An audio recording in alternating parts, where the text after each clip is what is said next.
para quienes nos han acompañado a lo largo de estos ciclos.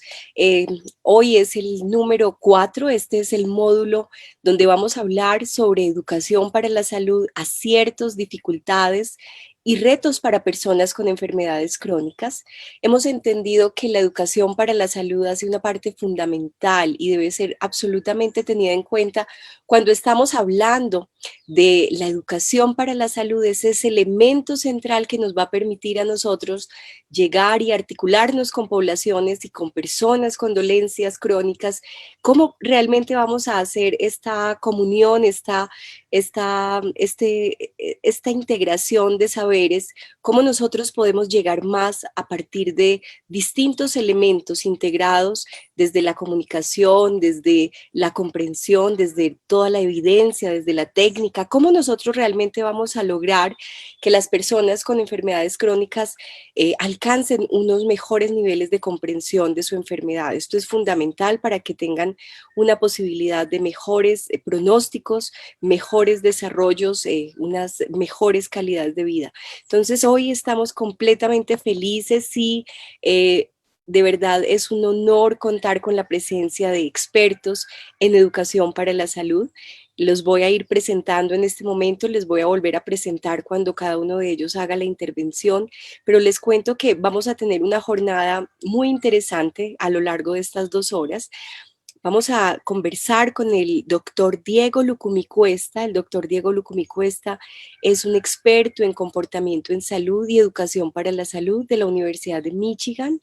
Es magíster en salud pública de la Universidad del Valle, es médico de la Universidad del Bosque y actualmente es docente en la Universidad de los Andes, y es una persona que realmente tiene mucho que decir y es completamente activo en su sentir, en sus apuestas por mejorar la comprensión de la educación para la salud a nivel, digamos, nacional, regional y sobre todo en este ámbito de Latinoamérica, donde tenemos también muchas voces que elevar con respecto a la educación para la salud. Mil gracias, doctor Diego, por estar con nosotros. También les cuento que nos va a acompañar el profesor Fernando Peñaranda. El profesor Fernando Peñaranda es nuestro profesor de la Facultad Nacional de Salud Pública. Él es docente desde hace un buen rato en la facultad, tiene una línea preciosa que ha liderado por muchos años que se llama la línea de crianza. Hay una cantidad de experiencias a partir de esa percepción desde la crianza y cómo estamos educando, así que nos encanta que el profesor esté con nosotros. Le recordamos que el profesor es PhD en Ciencias Sociales, Niñez y Juventud de la Universidad de Manizales y es médico de la Universidad Pontificia Javeriana. Doctor Fernando Peñaranda, gracias por estar con nosotros. Bueno, y además les voy a contar que tenemos un grupo de jóvenes investigadores. Ahorita vamos a contextualizar un poco más por qué ellos están aquí y justamente están porque vamos a tratar de integrar diferentes líneas digamos, de las necesidades que hemos detectado en materia de educación para la salud. Necesitamos fortalecer todo ese desarrollo teórico, necesitamos aprender mucho más cómo realmente poder comprender ese engranaje teórico de la educación para la salud, y es ahí cuando aparecen en escena Juan Pablo Pérez Bedoya, actualmente estudiante de maestría de epidemiología de la Universidad de Antioquia, microbiólogo; Camila Rodríguez, quien es además una egresada con mucho honor de nuestra Facultad Nacional de Salud Pública del programa Gerencia en Sistemas de Información, realizó su maestría en epidemiología y actualmente es estudiante del doctorado en salud pública. Y además nos acompaña Elizabeth Herrera Franco, quien también es en este momento egresada del programa de Gerencia en Sistemas de Información en Salud y es nuestra más joven investigadora, pero que tiene una historia muy preciosa en este proceso y en este recorrido, y es que gracias a una inquietud que tuvo cuando era estudiante, estamos en este proceso. Ella quiso aprender más y entender más cómo pasaba, cómo podíamos enfrentar la educación para la salud en enfermedades crónicas, especialmente en diabetes. Y gracias a esa muy interesante inquietud de Elizabeth y su compañera Flor Taparcúa, estamos aquí evolucionando, aprendiendo y siguiendo en una línea de conocimientos para que tengamos una construcción colectiva.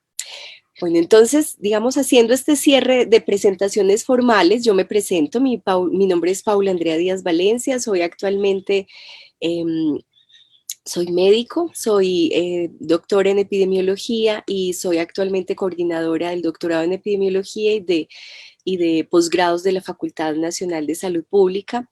Enamorada de la educación para la salud desde que era estudiante.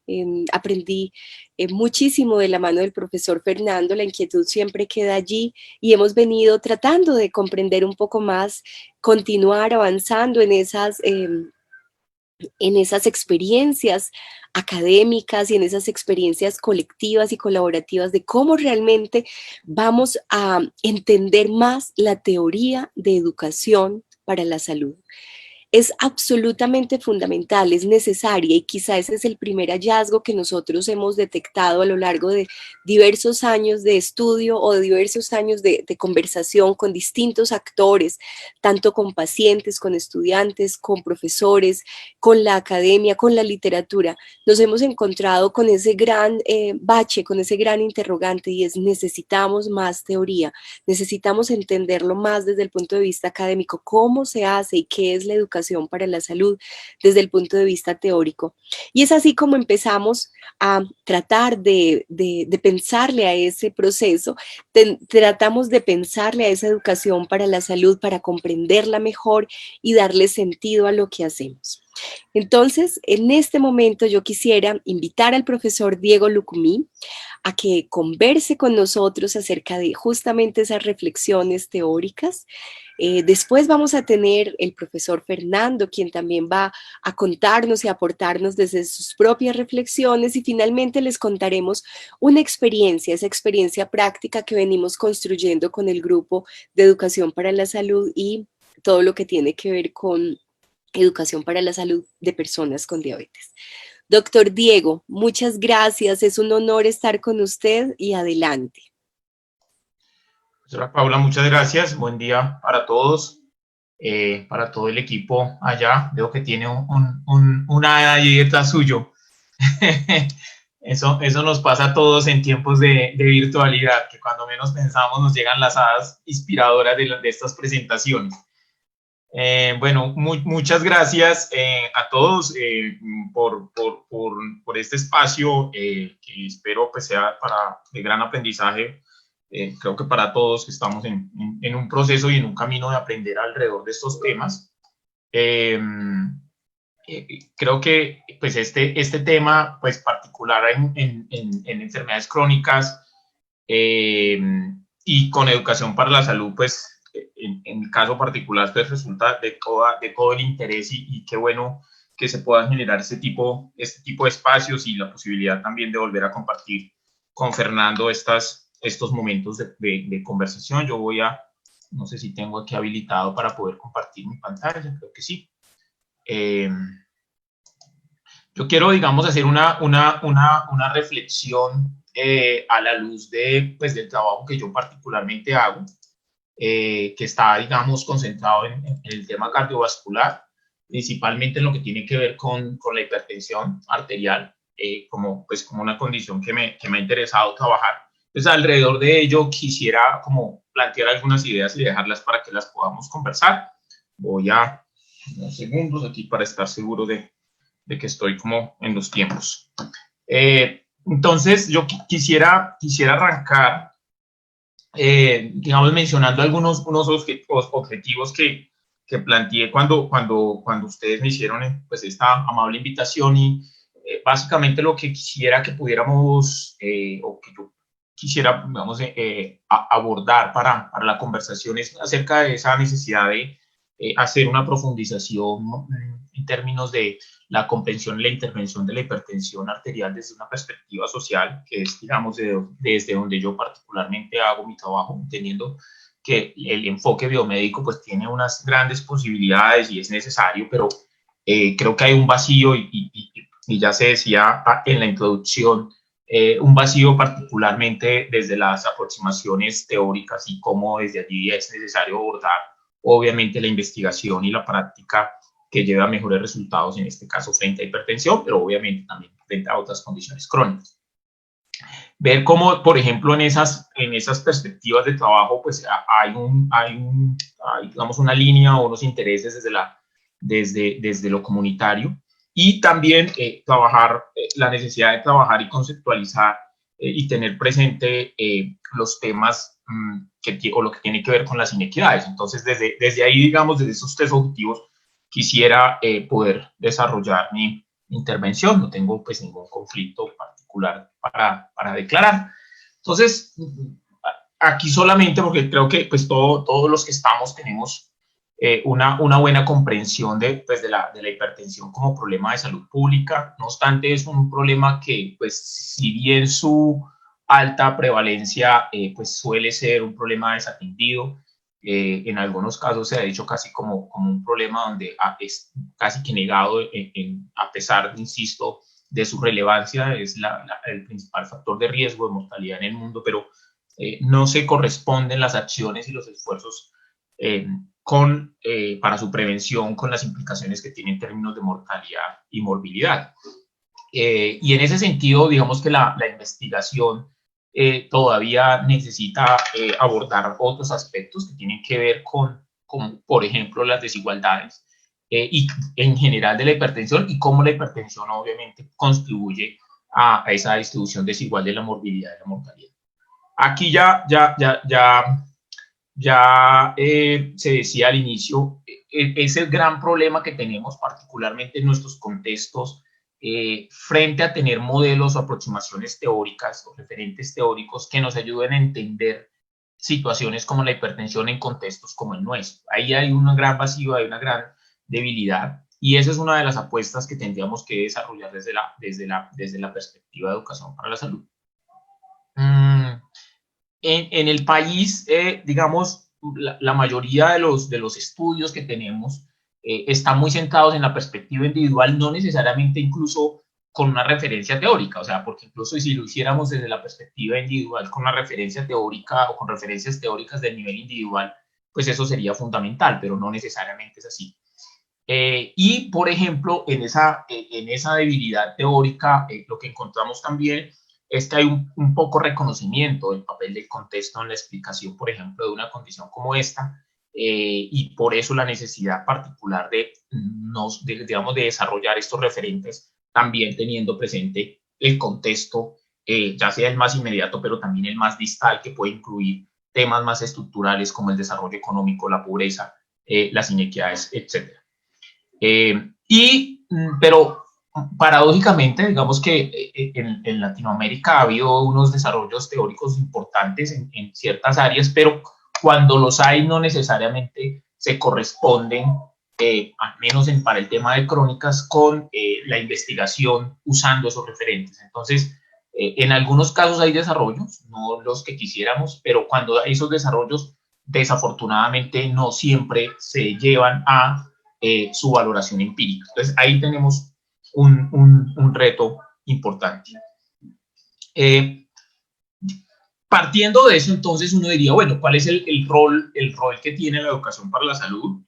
Esta definición, digamos, que yo he venido como construyendo desde las diferentes revisiones, un poco como tratando de simplificar y de comunicar su papel.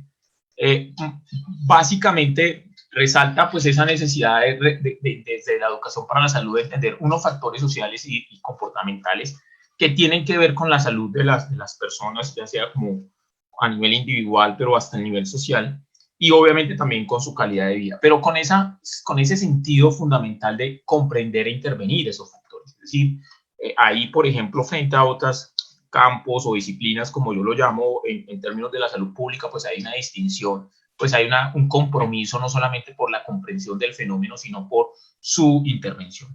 Y, digamos, hay dos aspectos a resaltar en este sentido, y es la necesidad de pensar, bueno, cuáles son la situación y resultados globales, por ejemplo, de un problema, pero también las situaciones y resultados entre grupos particulares. Es decir, hoy en día pensar la educación para la salud solamente desde la perspectiva de modificar o entender de manera global unos indicadores o resultados, ya sean comportamentales o sociales, no tiene mucho sentido, sino que eso debe ser acompañado también de esa comprensión e intervención de esos resultados y esas situaciones a nivel mucho más grupal y entendiendo que puede haber diferencias entre grupos. Entonces, tratando de entender eso y queriendo, por ejemplo, resolver o más bien contribuir a entender un problema como la hipertensión, sabiendo que no necesariamente hay unos referentes que podamos tener en el contexto nuestro. Una de las apuestas, por ejemplo, que yo hice durante mi formación doctoral, digamos, era cómo podemos construir o empezar a construir un referente que pueda ayudar a desarrollar, digamos, investigación para la comprensión de este tema en Colombia. Entonces, primero, pues, hice ese reconocimiento de que había y pues no pude encontrar, digamos, algo que me ayudara directamente a establecer ese punto de partida desde el punto de vista teórico. Y por eso, entonces, pues, sencillamente había una apuesta que hacer en ese sentido. Entonces, aquí básicamente lo que yo propongo, lo que yo propuse en su momento y hemos, digamos, en diferentes estudios tratado de ir avanzando en su desarrollo y en su comprensión y en el ajuste de esta propuesta es, digamos, un modelo que tiene una característica multinivel en la cual se plantea básicamente tres grandes niveles, un nivel macro, un nivel meso y un nivel micro, para tratar de entender cómo puede ser el desarrollo y las desigualdades en hipertensión en el país. Y parte de reconocer que hay unas condiciones históricas, políticas, etcétera, que tienen, digamos, o se materializan a través de indicadores desde el punto de vista de desarrollo, de desigualdad, pero también con unas categorías de posición social que involucran lo étnico-racial, la posición socioeconómica, el género y la edad como una condición social, en este caso, ese género obviamente ya denominado como tal así, y la edad en su perspectiva más social, pero también que eso se materializa en unos contextos donde pasan unas situaciones desde el punto de vista político, donde hay unos niveles de concentración de pobreza, y eso también, digamos, plantea unas maneras digamos, de conformación de las poblaciones, etcétera, y los estresores como un punto, digamos, bisagra frente a ese mundo que está más en lo meso y en lo macro, con este mundo que está más en lo micro. Entonces, digamos que este trabajo lo que busca es reconocer, digamos, unas particularidades del país, hacer un reconocimiento también de desarrollos teóricos que han hecho otros, pero tratando de ponerlos de manera concreta en la comprensión de la hipertensión para el contexto colombiano. Entonces, esto, digamos, ha venido guiando mi trabajo y el trabajo que hemos hecho con estudiantes y otros colegas en la universidad, pensando cómo abordar el tema de la hipertensión para la salud, tanto en su perspectiva de digamos, de comprensión, que sería uno de los elementos de la definición que planteé, pero también desde la perspectiva de intervención. Entonces, como alguna evidencia que pone, digamos, o con la que quiero mostrar retos que habría, por ejemplo, desde la hipertensión o desde el abordaje de la hipertensión y el papel de la educación para la salud, en su perspectiva de intervención o en su perspectiva de comprensión. Este es un análisis usando los datos de la Encuesta Nacional de 2007, Encuesta Nacional de Salud de 2007, particularmente tratando de entender un asunto que es fundamental, digamos, para la educación, para la salud, y es cómo se dan esta múltiples articulación de indicadores alrededor de un problema como este. Entonces, aquí, por ejemplo, lo que se buscaba básicamente era ver cómo se comportaba la hipertensión en términos de tres categorías. En este caso, ser mujer, ser hombre, el nivel educativo y las condiciones étnico-raciales para el caso colombiano. Y lo que muestra es que, digamos, desde la perspectiva de la educación para la salud, pues hay unas necesidades frente, por ejemplo, a entender qué es lo que pasa con ciertos grupos de la población y cómo deberíamos concentrar los esfuerzos. En este caso, es muy llamativo lo que pasa con las personas de bajo nivel educativo, indistinto de las otras intersecciones, en esta perspectiva de múltiples intersecciones, y lo que pasa particularmente con las mujeres negras cuando uno ve el cuadro en su conjunto y los compara con los demás subgrupos. Entonces, ahí esto es para traer, digamos, el mensaje de cómo en la educación para la salud necesitamos tener presente este tipo de datos, este tipo de información para focalizar las acciones que hacemos en un dado caso. Pero eso también, este es parte también de un estudio usando los mismos datos y datos adicionales. Y aquí lo que buscaba era ver, bueno, cuáles son los factores estructurales que pudieran en algún momento tener sentido para comprender la situación de la hipertensión en el país. Desde la perspectiva, este es un país altamente desigual, somos uno de los países con un Gini más alto en el mundo, entre los 10 primeros, y uno dice, bueno, ¿eso qué implicación puede tener para una condición como la hipertensión? Y hay toda una, digamos, un desarrollo teórico internacional alrededor del papel de las desigualdades en el ingreso en este asunto. Pero no necesariamente en el caso colombiano. Y aquí básicamente muy rápido lo que se pudo encontrar es que definitivamente las desigualdades en el ingreso, por ejemplo, medidas a nivel departamental, juegan un papel tanto para explicar, en este caso, los niveles de la presión arterial sistólica en términos de departamentos donde hay mayor desigualdad. Hay incluso casi 5 milímetros de mercurio más basados en este estudio del 2007 de la Encuesta Nacional de Salud, casi 5 milímetros de mercurio más en el caso de las mujeres de presión arterial comparados con departamentos que eran mucho más equitativos. Y cuando se mide ya de manera más dicotómica, se encuentra básicamente lo mismo.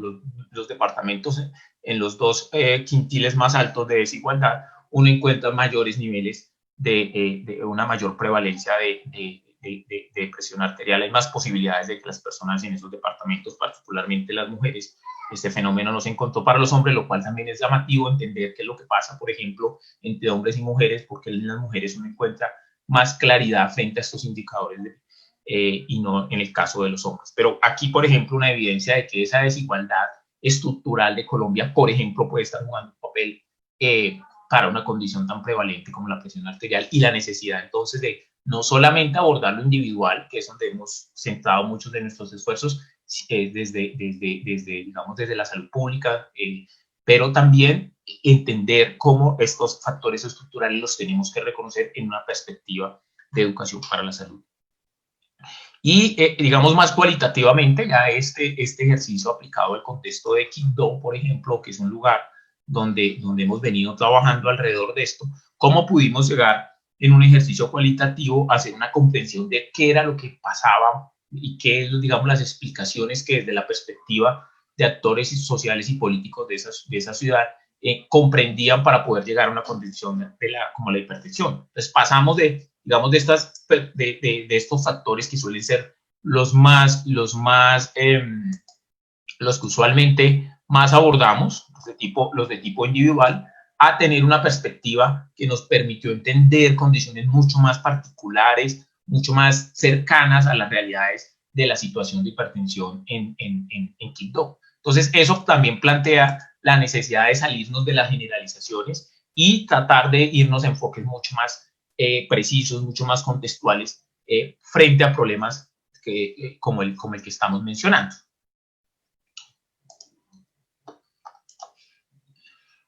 Entonces, en respuesta, por ejemplo, también a eso, lo que hemos venido trabajando en Quibdó en los últimos, desde el 2013, particularmente, sí, 2013, es, bueno, ¿cómo podemos avanzar en construir una respuesta desde lo comunitario y desde lo social para este asunto? O sea, sin desconocer, insisto, el papel de lo biomédico, pero ¿cómo podemos construir una respuesta alrededor de eso? Y lo que se hizo particularmente, lo que hemos venido trabajando es en construir una coalición que integra actores comunitarios, de gobierno y la academia local representada por la Universidad Tecnológica de Chocó y el acompañamiento en este caso nuestro desde la Universidad de los Andes, para tratar de dar una respuesta alrededor de eso con un marco en el cual básicamente se reconocen esta serie de asuntos. Hay una intención por la prevención, el control y la equidad de la hipertensión, con unos abordajes que abordan la investigación, la intervención y la formación, y se reconocen esos actores que les estoy mencionando y una serie de enfoques que nos parecen claves desde el punto de vista de determinantes, curso de vida y un enfoque participativo. Este fue el primer documento que se elaboró en su momento en Quibdó como CUR para definir un curso de acción de mediano plazo frente al abordaje. Ahora estamos, de hecho, desarrollando un segundo plan de acción para los próximos 5 o 10 años. Esta es parte también, por ejemplo, de la comprensión que se intentó hacer del asunto, queriendo, por ejemplo, a través de una encuesta comunitaria que hicimos, tratar de entender cuáles son esos factores y desde la percepción de los habitantes de Quibdó que pueden jugar un papel frente al desarrollo de una condición como la hipertensión. Entonces, por ejemplo, nos centramos mucho en las condiciones del barrio, con un contexto inmediato en el cual viven las personas y que necesariamente debemos comprender e intervenir para poder dar una respuesta mucho más adecuada desde el punto de vista de la educación para la salud. Y aparecen, por ejemplo, temas como que el 83% de la población del municipio tiene una percepción de inseguridad importante, y eso obviamente pues tiene implicaciones en cómo en la alimentación, tiene una implicación en la actividad física, etcétera, etcétera. Entonces, si uno no entiende eso, se va a quedar, insisto, pues en abordajes muy limitados y muy poco contextualizados frente a las características de las poblaciones con las que está trabajando. Este ya es otro trabajo que hemos venido haciendo ya más parados desde el control de la hipertensión. De hecho, aquí con una colega de la Facultad de Ciencias Sociales de la Universidad de Antioquia, y también con una colega de la Universidad Tecnológica del Chocó, y otra colega de la Universidad de los Andes. Pero aquí básicamente lo que estamos más interesados ya en el control, siguiendo pacientes, seguimos un grupo de pacientes en Quito, Medellín y Bogotá, y solamente para mencionar, por ejemplo, aspectos como el papel de las desigualdades, incluso en términos del control, y en este caso, por ejemplo, la población que se autorreconoció como población negra tenía pues una mucha menor posibilidad de estar controlado, al menos cuando hicimos estos son los datos para la primera medición de las 3 que se hicieron. Y en términos de calidad de vida, si bien no había significancia estadística, lo que uno sí ve es que tanto para calidad de vida relacionada con salud, en términos mentales y en términos físicos, este mismo grupo reportó muchos menores indicadores. Pero adicionalmente hay que decir que si bien en muchos casos se encontraron resultados de control más altos para lo que uno podía esperar para el país, lo que sí llama la atención es que en términos generales la calidad de vida relacionada con salud es muy baja para todos, pero muy baja para los pacientes. Es decir, que estamos trabajando quizás en lograr, y lo vamos a ver aquí rápidamente, en mejorar indicadores a través de medicamentos, pero no estamos necesariamente abordando los aspectos de calidad de vida. Entonces, estos son análisis que han hecho algunos estudiantes vinculados a esta línea de trabajo del control, donde, por ejemplo, encuentran discrepancias en términos de adherencia farmacológica y no farmacológica, donde hay asuntos, por ejemplo, de como yo mencionaba antes, en términos de diferencias por indicador de posición socioeconómica, que vale la pena y que a veces no les ponemos suficiente atención. Este es otro estudio donde, por ejemplo, se analizaba el tema del estrés crónico en estos pacientes, y, por ejemplo, cómo el estrés crónico jugaba un papel en explicar el cumplimiento al tratamiento, que es un asunto que no necesariamente consideramos en nuestras intervenciones.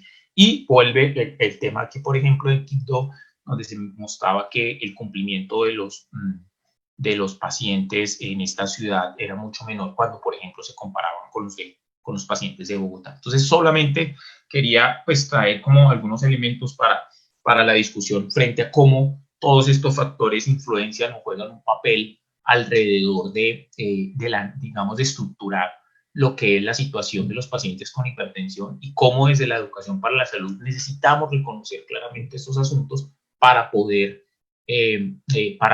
digamos, plantear una serie de intervenciones mucho más complejas, mucho más adecuadas al contexto, y seguramente mucho más efectivas. Estos serían los aportes que quería hacer para hoy, bueno, y ahora que podamos conversar y discutir alrededor de esto. Muchas gracias.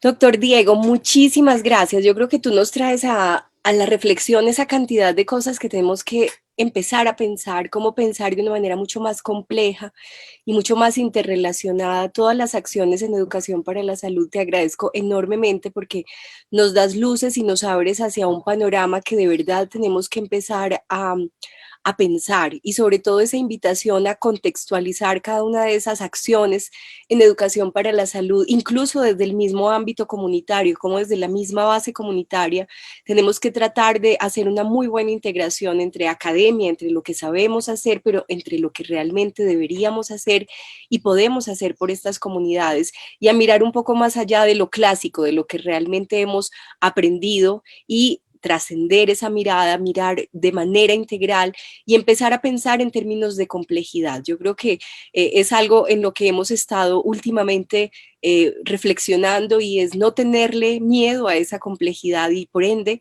empezar a adoptarla y empezar a asumir que nuestra realidad es compleja y necesita abordajes complejos para poderlas mínimamente acompañar y ayudar a que estos problemas tan graves realmente se superen y trasciendan la inequidad y la injusticia. Yo creo que esto es algo fundamental.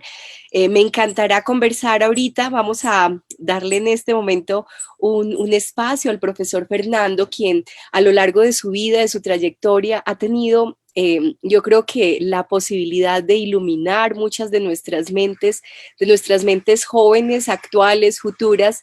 El profesor Fernando, de alguna manera, yo siento que es quien más ha liderado el tema de educación para la salud en la Facultad Nacional de Salud Pública, y sé que es un referente además a nivel regional, y yo me siento completamente complacida. Nuestro grupo se siente completamente honrado de contar con la presencia y con la guía y la mentoría del profesor Fernando Peñaranda, del cual tenemos muchísimo por aprender. Así que, mi querido profesor Fernando, queremos escucharte, saber de tus reflexiones, entender mucho más este proceso de tu mano y continuar avanzando en estas comprensiones que todavía tenemos de verdad mucho, mucho por hacer. Mi profesor, bienvenido, muchas gracias, te escuchamos. Bueno, profesora Paula, muchas gracias por esas palabras y por esa invitación que me haces, que recibo con mucho agrado. Me place mucho estar aquí contigo, con el profesor Diego, y me alegra mucho compartir con él estos momentos. Aprovecho también para saludar a Juan Pablo, a Camila, a Elizabeth y a todos los que hoy nos están escuchando. Yo quiero, voy a compartir la pantalla.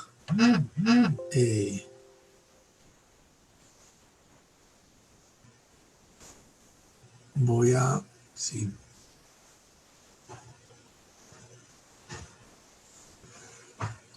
Bueno, no sé por qué ahí me está, no sé, bueno, muy bien. Entonces voy a presentarles una reflexión sobre el trabajo que venimos haciendo en relación con las personas que viven con diabetes, una reflexión desde la salud pública. Básicamente lo que quiero presentarles tiene que ver con una reflexión sobre la diabetes, la educación y la salud pública. Y para eso, cuando hablamos de educación y salud pública, tendríamos que saber entonces preguntarnos por cuál salud, cuál educación, cuál salud pública y cuál sentido para la práctica pedagógica tiene esta, digamos, esta reflexión que hoy les voy a traer.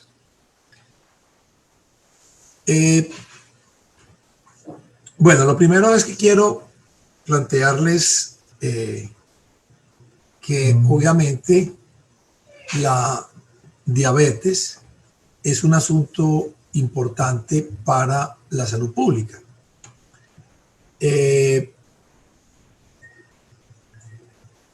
Y en primera medida tenemos que mirar al sujeto en un contexto. Y habría que pasar de esa idea de la carga de la enfermedad a una condición donde vemos un sujeto con una vida frágil, ¿cierto? En una situación de discapacidad y compleja, que está atravesado por una serie de otros fenómenos de comorbilidad y multimorbilidad.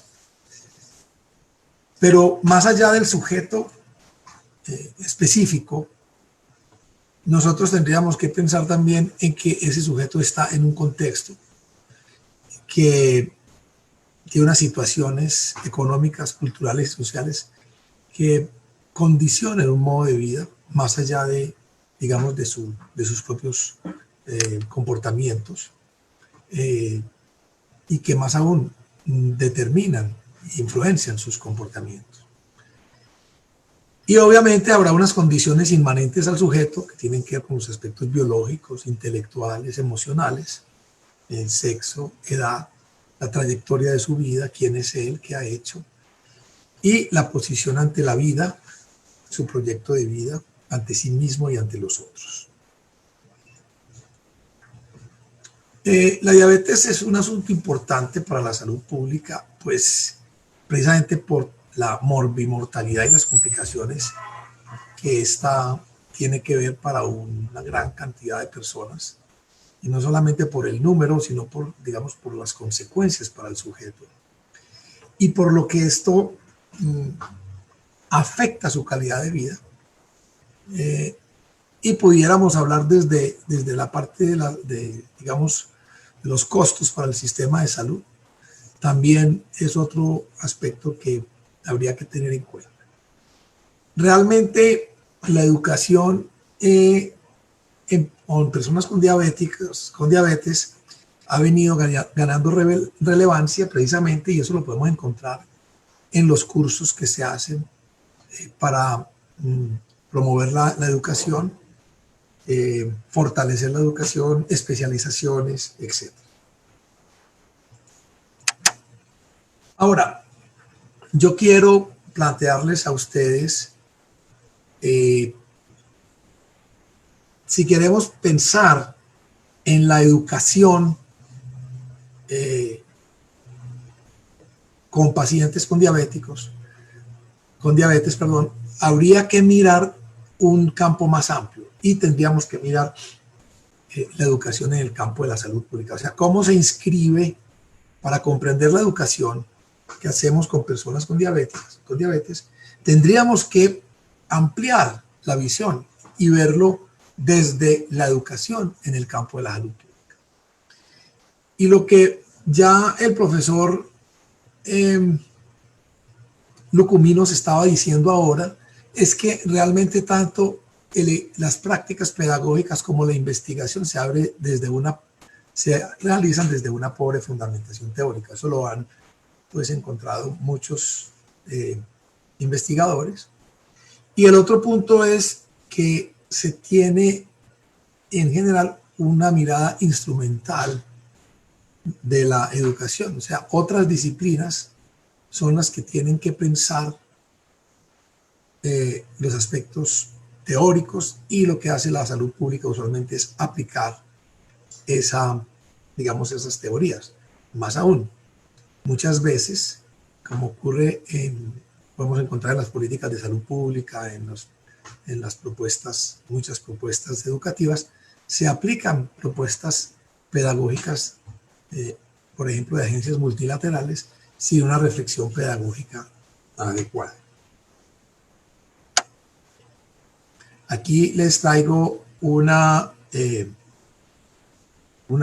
definiciones de lo que es la educación. Quiero mostrar varias.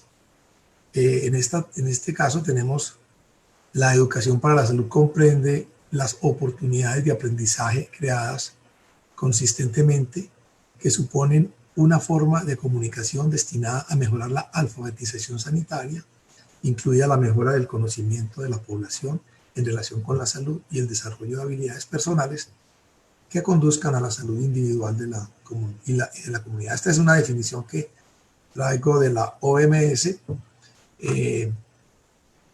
Podemos mirar otras, por ejemplo, la educación es un derecho fundamental para promover la construcción de un sujeto crítico y democrático, esencial en la transformación de las condiciones injustas que afectan la vida, desde Campos, un saludista brasileño, o esta que se trae desde la educación popular en salud, que dice, puede entenderse como una forma particular de reconocer y enfrentar los problemas de salud a través del diálogo con las clases populares, el respeto de sus culturas y el reconocimiento de sus conocimientos como válidos. Traje 3 definiciones, especialmente para mostrarles que hay diferencias en la manera como entendemos la educación en el campo de la salud pública. No hay una sola forma de entenderla. Y para poder comprender esas formas distintas de entender la educación en el campo de la salud pública, pues nosotros nos tendríamos que preguntar cuál salud, cuál educación y cuál salud pública. Entonces empecemos mirando con cuál salud. Uno podría mirar realmente, de esto puedo decir que son corrientes, no hay un elemento puro en ninguno de los dos lados, pero digamos que hay una tendencia que podría mostrar la salud desde una visión, desde el discurso de los factores de riesgo, una visión causal y el sujeto como principal responsable de su salud, indistintamente de que se entienda que hay elementos que lo están condicionando, y podríamos decir que esa es una tradición que podríamos nombrar biomédica. Ahí habría una tendencia. Habría otras tendencias que recogen propuestas, por ejemplo, como de la salud pública latinoamericana, la determinación social de la salud o la salud colectiva, en el cual la salud se entiende desde una perspectiva, digamos, más amplia. Por ejemplo, Menéndez, el sociólogo mexicano, Breil, recogen, Jaime Breil de Ecuador, recogen esta idea de que los comportamientos y la salud también son el resultado de las condiciones económicas, sociales y culturales de los grupos humanos, un poco lo que nos acaba de presentar el profesor Lucumí. Pero aquí hay un elemento importante y es entender que esos comportamientos y esas estructuras se reproducen y tienen un carácter histórico. O sea, hay algo más allá de que para poderlo entender. Y esas condiciones que se reproducen y tienen un carácter histórico y que tienen unas, digamos, unos componentes de intereses y de poder para mantenerse, para reproducirse, en relación con unos grupos que tienen, digamos, más oportunidades que otros, hace que esas condiciones de vida sean distintas en unos grupos para tener la vida que se valora. Y por eso hablamos de procesos de justicia. ¿Cierto? Es muy importante tener, entonces, reflexionar sobre la justicia. Y Campos, el saludista brasileño, que nos plantea que la salud es una co-construcción del sujeto y la sociedad. Habría un polo inmanente al sujeto, que sería lo biológico subjetivo, lo particular, y habría un polo que lo trasciende, que sería los aspectos social, cultural e institucional, que él denomina universal, pero hay una síntesis, y es la salud como corresponsabilidad de la sociedad del sujeto. O sea, es una construcción que hace el sujeto, que es construido por la sociedad, pero que él mismo construye la sociedad. Entonces, en una síntesis singular, tendríamos que entender lo que es la salud. Ahora, para mirar cuál educación, yo recojo aquí una propuesta de Marcos Raúl Mejía, un pedagogo colombiano, que él, digamos, presenta la educación desde tres corrientes históricas. Y, digamos, aquí voy a presentar unas características muy generales, en el cual él dice, hombre, hay una corriente tradicional cuyos propósitos se establecen para transmitir el conocimiento establecido y los valores. Y cuando hablamos en el campo de la salud, para cambiar los comportamientos, digamos que esta es una educación que es la educación en la cual todos hemos sido educados. Viene pues desde desde la universidad medieval y se ha mantenido hacia nuestros días, y es para conservar precisamente y reproducir un estado, una cultura. Usualmente, digamos, sigue los métodos transmisionistas o coactivos persuasivos que vienen desde la psicología conductual o también desde el mercadeo social. La relación educador-educando en este tipo de educación es donde el educando es pasivo, receptivo. Freire lo ha denominado como educación bancaria, en el sentido de que hay uno que sabe, otro que no sabe, y el que sabe le inyecta, por así decirlo, le consigna la educación que el otro necesita saber. Esta corriente, digamos, tradicional, que viene, como les digo, desde la escuela, desde la universidad medieval, pues ha tenido críticas a través de la historia. Aquí solo traigo algunos para recoger, por ejemplo, la crítica que hicieron los ilustrados para plantear, realmente esa educación de instruir, de generar conocimiento, de transmitir conocimiento, no es suficiente. Realmente necesitamos, diría Kant, la necesidad de una educación que permita aprender a pensar, desarrolle el florecimiento, o sea, promueva el florecimiento humano, el desarrollo de las potencialidades, genere la autonomía. Él habla de la posibilidad de ser mayor de edad, en el sentido de poderse distanciar de otros en la medida que se genera un pensamiento crítico. Algunas propuestas, son varias, pero aquí traigo las pedagogías activas que se desarrollaron pues a principio del siglo pasado y con otros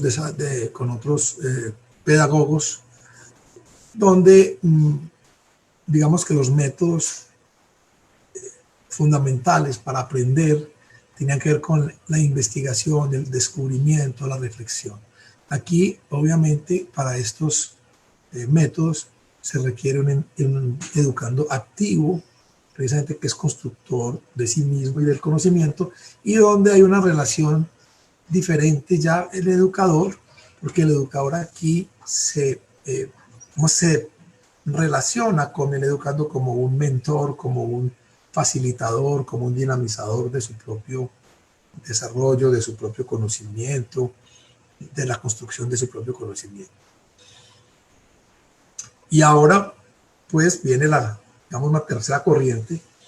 Podríamos hablar de la corriente crítica, cuyo propósito se orienta a la transformación de las condiciones de injusticia que producen la exclusión y la opresión, básicamente porque se reconoce que la educación es una práctica social que busca reproducir, transmitir la cultura, pero también la educación es una práctica social que permite transformar la cultura. Entonces, si eso es así, digamos que la educación también permite transformar el sujeto y la sociedad. Aquí básicamente se utilizan métodos dialógicos y problematizadores, reflexivos, hermenéuticos y participativos. Es problematizar las condiciones de vida, problematizar la estructura precisamente que está, digamos, determinando esa situación de injusticia para poderla transformar. Y aquí la relación educador-educando precisamente es una relación donde hay la posibilidad de diálogo, donde los dos son sujetos morales y políticos, precisamente para fortalecer en ambos la capacidad crítica necesaria para promover la transformación del sujeto y de la sociedad. Ahora, también tenemos que ver que no hay una salud pública. Es claro que hay diferentes corrientes de salud pública y dentro de esas corrientes se inscriben diferentes corrientes de salud en el campo de la salud pública. Aquí yo quiero hacer un elemento, hacer una reflexión, es que mucha de la educación que se hace, por ejemplo, con pacientes que viven con diabetes, se hacen en el ámbito hospitalario y se hacen en la clínica. Entonces, estamos acostumbrados a entender que la salud pública es la salud de las poblaciones y la salud, y digamos la clínica es la salud del sujeto. Pero realmente, como les planteé ahora con esta perspectiva de campus, que propone la idea de clínica ampliada, esta dicotomía de clínica y salud pública requiere resolverse. No podemos pensar la salud pública precisamente en esa dicotomía clínica-salud pública, porque el sujeto realmente, ya vemos, tiene un elemento, una condición también inmanente a él, algo que lo trasciende, pero es una síntesis. Entonces, digamos que hay unas perspectivas de la salud pública críticas a esta salud convencional, críticas al discurso tradicional de factores de riesgo, críticas a este discurso biomédico, en el cual pues hay diferentes concepciones de la realidad, de la ciencia, de cuál es la racionalidad predominante, de cuál es el tipo de sociedad, cómo funciona la sociedad, si es una sociedad que está, si es funcional, y lo que necesitamos es volverla a que siga funcionando, o es una sociedad que está en conflicto, el sujeto también, el concepto de sujeto. Y muy importante, las diferencias en relación con la justicia, la ética y la política, y sobre lo que entendemos por salud. Entonces hay diferentes corrientes en relación con estas concepciones, y esto hace que hayan diferentes perspectivas de educación en el campo de la salud pública. Ahora, cuando uno estudia la educación en el campo de la salud pública, uno encuentra al menos estas tres tradiciones. Yo creo que si estudiaríamos China e India, etcétera, seguro que encontraríamos más tradiciones, y también si tuviéramos en cuenta ya los pensamientos ancestrales, etcétera. Pero solo quiero traer estas tres, digamos que la más conocida y que más influencia tiene en nuestro campo es la corriente anglosajona, en la cual tenemos una educación basada en la educación y el comportamiento, ¿cierto? Una educación que tiene una fuerte raíz en la psicología y en las ciencias del comportamiento. Pero también hay una corriente crítica al discurso biomédico anglosajona importante. Hay otra corriente alemana que habla de los paradigmas, tiene menos influencia. Y podemos hablar de la corriente latinoamericana, que cuando uno revisa digamos, los investigadores, puede darse cuenta que tiende a localizarse en dos grandes tendencias, y una es esta, digamos, esta propuesta tradicional que está orientada desde el discurso biomédico, y la que algunos de los investigadores denominan dialógica, como les planteé en una de las definiciones, tiene una influencia importante de la educación popular y del conocimiento, digamos, de la propuesta de Paulo Freire. Aquí nosotros podemos recoger perspectivas críticas, digamos, en esta perspectiva latinoamericana. Ahora, ¿qué sentido tiene para la práctica? ¿Por qué hacer esta reflexión? Primero, pues es reconocer que es fundamental poder realizar un abordaje de la educación en el campo de la salud pública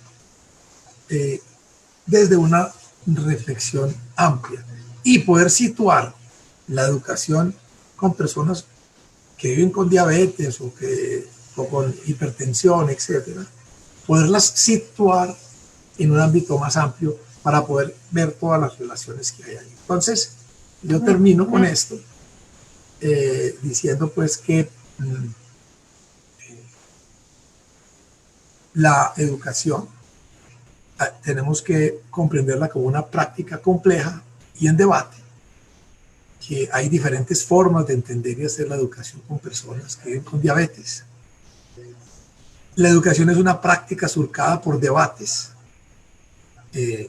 Hay debates en el campo de la salud pública, hay debates en el campo de la pedagogía y hay debates en el campo de la educación, en el campo de la salud pública. Ahora, la fundamentación teórica, ética y política es importante para poder nosotros comprender estos debates, y este es un requisito y clave para poder asumir una posición crítica y responsable hacia la educación.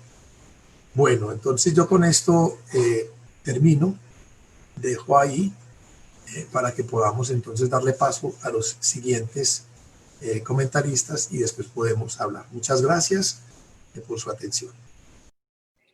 Mi profesor, feliz día, muchísimas gracias a usted, de verdad ha sido un honor escucharlo y conocer de primera mano esas reflexiones teóricas que con tanta, digamos, juicio, responsabilidad, visión crítica, realmente análisis y profundidad tú has hecho a lo largo de muchos años desde que te conozco.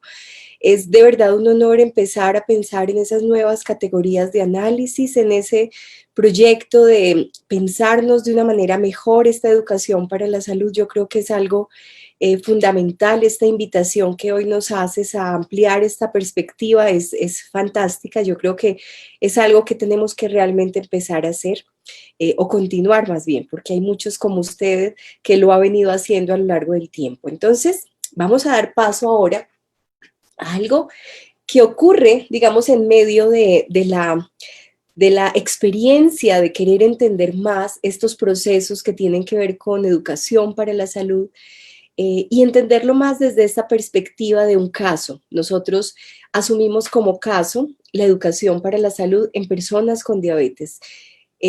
Sabemos que en enfermedades crónicas, lo que decíamos al principio, la educación es una de las principales elementos que tenemos que tener en cuenta para poder acompañar a nuestros pacientes. Ahora bien, ¿cuál educación? ¿Cómo lo educaremos? ¿Qué elementos adicionales como los que nos empieza a invitar a pensar el doctor Diego Lucumí, donde decimos, no, es que es más allá de los factores de riesgo clásicos y no basta con simplemente informar, hay que tener una visión del contexto? Y cuando el profesor Fernando nos invita a pensar en estas otras categorías y a pensar de manera crítica en estas diversas formas y cómo realmente nosotros podemos empezar a pensar esta educación para la salud de una manera teórica, y es qué estamos haciendo, cómo lo estamos haciendo, cómo lo podemos hacer mejor y de ahí en adelante seguir avanzando en esa comprensión.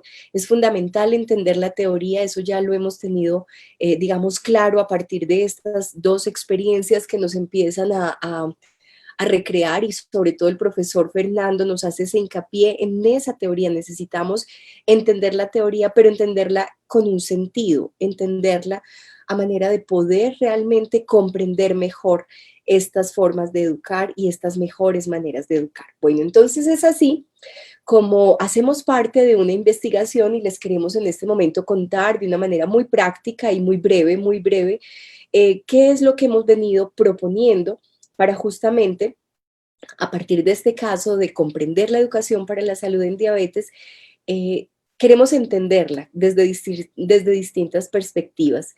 Y es así como conformamos, dale Eli, tranquila, conformamos este grupo. Ven, es un grupo muy feliz, donde cuando teníamos la oportunidad de compartir un cafecito era el momento más grato de la semana, poder compartir ese café, y poder realmente reunirnos a hablar y a discutir de esta cantidad de asuntos importantísimos.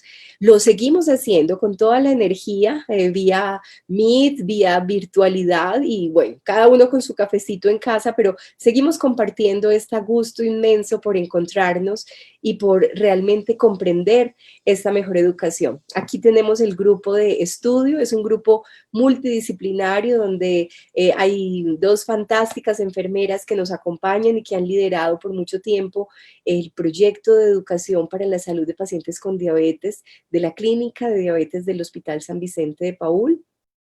Nos acompañan nuestros egresados de programas de maestría, que en este momento ahorita vamos a escuchar a una de ellas, que es Camila, quien actualmente realiza su doctorado en salud pública, como les conté más tempranito.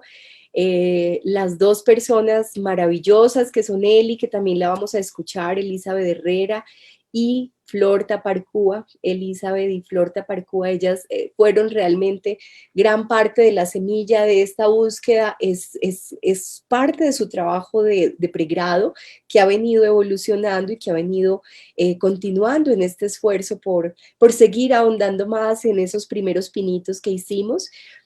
Marcela, quien es docente de la Facultad Nacional de Salud Pública, también está liderando un componente especial, particular, que ya les contaremos, relacionado con una revisión sistemática y con una vastísima también experiencia en trabajo con comunidades. Y Juan Pablo, nuestro estudiante de maestría en epidemiología, quien además es un ferviente apasionado por el mundo de la diabetes. Él la comprende desde distintas, digamos, visiones, pero esta de comprender un poco más el componente educativo le va a dar a él toda la perspectiva de seguir adelante. Entonces, este es nuestro grupo. Profesor Fernando, fantástico estar con él, haciendo parte de toda esta familia, y de verdad agradecemos nuevamente. Es un honor contar con el profesor Fernando Peñaranda en nuestro grupo. Bueno, entonces, Eli, si quieres avanzamos una más. Yo voy a contarles básicamente cuál es el objetivo general de nuestro estudio. Queremos comprender la educación para la salud en diabetes, queremos reconocer las diferencias que existen en este mundo de educar a personas con diabetes, o de que ellos mismos se eduquen. Eso es parte de lo que estamos tratando de buscar. Queremos entender o identificar también qué corrientes pedagógicas existen alrededor de este concepto. Ya vimos cómo el profesor Fernando nos ilustra, donde no hay una sola educación, así como no hay una sola educación, no hay una sola visión de salud pública, y esto es parte de lo que queremos comprender un poco mejor. Queremos saber qué influencias teóricas están influenciando la educación de nuestros pacientes, cuáles son las más predominantes, cómo es que nosotros realmente estamos articulando esa teoría, y que incluso son corrientes ya muy antiguas, desde distintas corrientes pedagógicas, cuáles son realmente las que estamos empleando a la hora de tratar de proponer acciones educativas a pacientes con diabetes. Y todo esto realmente lo queremos para finalizar con tratar de entender estas prácticas pedagógicas, esta práctica teórica, y queremos tratar de entender esas bases teóricas, con el fin de justamente invitar a pensar lo que estamos haciendo bien, seguirlo haciendo bien y mejor, y quizá algunas cosas que podamos entre todos identificar como como asuntos a mejorar o retos que tengamos que asumir como comunidad académica, científica y comunitaria, pues también tratar de detectarlas e invitar a mejorar estas prácticas, siempre en pro de nuestros pacientes y siempre en pro de poder comprender mejor y orientar mejor estas prácticas pedagógicas. Bueno, yo los voy a dejar en este momento con el grupo. Vamos a contarles básicamente 3 grandes estrategias a partir de esta investigación. Hemos tratado de, digamos, asumir todo lo que es la evidencia clínica, científica, como la conocemos, desde una revisión sistemática de la evidencia. Aquí Camila nos va a explicar ese gran objetivo que tenemos y es tratar de identificar en la literatura cómo estamos educando en salud. También queremos contarles que vamos a estar presentándoles unos primeros hallazgos de una revisión sistemática muy interesante que estamos haciendo con pacientes, con instituciones, con madres, con personas que han estado liderando en el Hospital San Vicente Fundación, todo el programa de diabetes. Y finalmente queremos también contarles que parte de todo esto tiene un sentido y es devolverle a la comunidad, y es allí cuando Juan Pablo nos va a explicar qué estamos haciendo para contactar, para reconocer, para vincular a todo este proceso académico los diferentes grupos que tienen que ver con educación para la salud, al menos por ahora en la ciudad de Medellín, y poder hacer, como les digo, estas devoluciones y estas interrelaciones, cómo nos fortalecemos a partir de lo que aprendemos, pero a partir de lo que cada uno de ellos sabe y cómo compartimos conocimiento. Somos convencidos en nuestro grupo que el conocimiento es público, que se comparte, que juntos sabemos más y que esta es hora de justamente romper cualquier tipo de barrera académica, social, política, administrativa y realmente lograr esa integración y esa multidisciplinariedad, esa complejidad desde nuestros abordajes. Así que muchas gracias por su atención. Yo los dejo en compañía entonces de los jóvenes investigadores de este proyecto, de los cuales me siento muy feliz y orgullosa de que participen. Entonces, adelante, por favor, Camila, y van avanzando ustedes en la presentación para que finalmente hagamos una breve conversación entre todos. Gracias.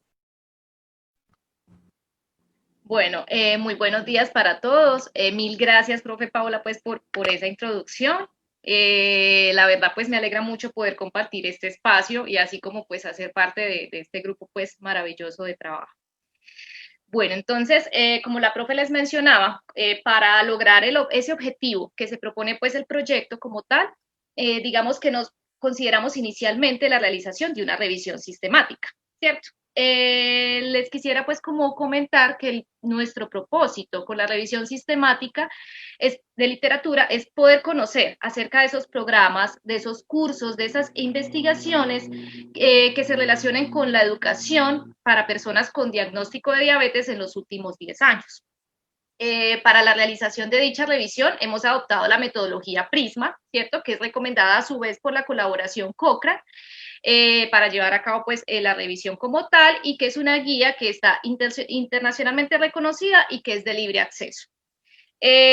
Simplemente pues les quería como recordar y también que tengamos presente que las revisiones sistemáticas permiten realizar una síntesis de la evidencia disponible, de aspectos cuantitativos o cualitativos de estudios primarios con el objetivo de resumir la información existente respecto de un tema en particular.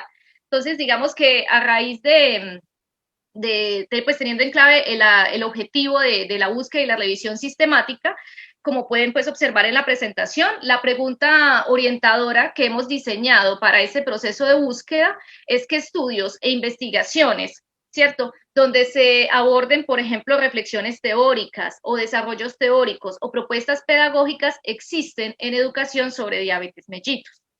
Digamos que para ello pues diseñamos, con el fin pues también de continuar con la orientación de la búsqueda digital de la información, construimos pues la respectiva pregunta PICO que plantea pues la guía, ¿cierto? Siendo la los pacientes, esas comunidades, sus acompañantes que han sido beneficiarios de la educación en diabetes mellitus. esa intervención, esas investigaciones, o la definimos como esas investigaciones que den cuenta del desarrollo de programas educativos para la salud, que comprendan, por ejemplo, actividades, acciones, programas, proyectos o también estrategias, ¿vale?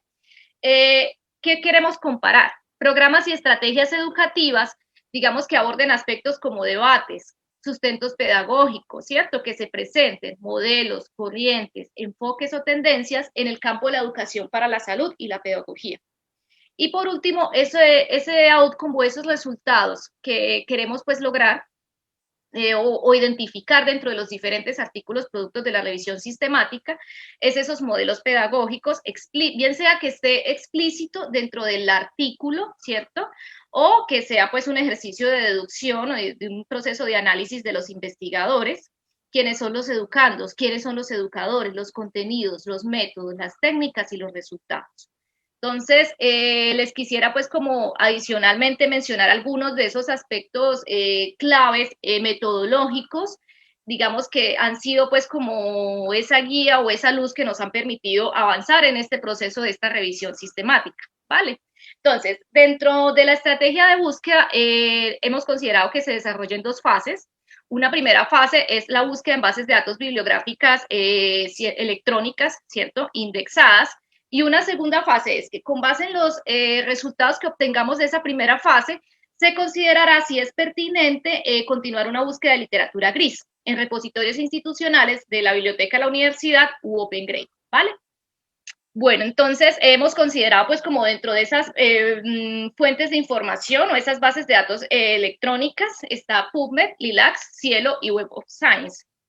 Adicionalmente, los términos claves de búsqueda que utilizamos han sido definidos pues, por los tesauros por DEX y por MESH. Dentro de la delimitación geográfica, digamos que inicialmente consideramos no restringir áreas geográficas. Sin embargo, pues para efectos de análisis de la información, a medida que se avance en el proceso de la revisión, se determinará si es necesario pues como delimitar este aspecto, pues reporte algunas áreas geográficas en particular.